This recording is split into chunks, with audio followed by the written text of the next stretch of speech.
This is a story which combines two winter traditions. One is Wassailing the Apple Trees, where you give an offering to the apple trees to make sure that they blossom and bear the next year. The other is that because the ox and the ass were present in the stable at Bethlehem, they've been given the gift of being able to speak at midnight on Christmas Eve. But being beasts, they don't have the human skill of lying, so whatever they say is the truth. And the name of this story is The Apple Tree Man. Well, there was a hard-working guy, and he was the oldest brother of a long family. So when his dad died, there wasn't much for him. In those days, it all went to the youngest, who'd give it out in bits and pieces to his kith. Now this youngest one didn't like his oldest brother, spoiled young hosebird that he was, and so he didn't give him much. Just his dad's old donkey, an ox that was all gone to anatomy, and the tumble-down cottage with 2 or 3 old ancient apple trees where his grandfather had lived. Well, this guy didn't grumble, but he got on. He cut the grass from the lane and fed it to the donkey, who fattened up nicely. He rubbed the ox with herbs and said the words over him, and the ox turned out quite sprightly.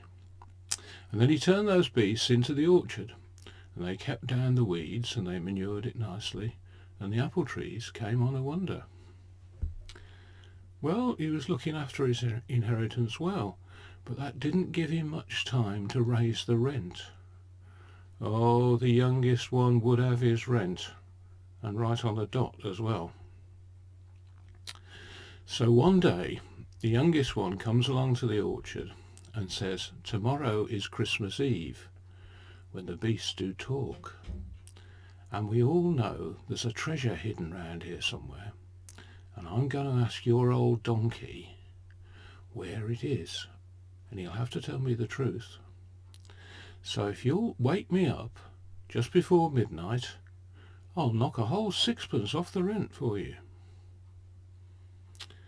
Well, come Christmas Eve, the man fed the horse and fed the ox and the donkey a bit more than usual, gave them some carrots and apples as a treat.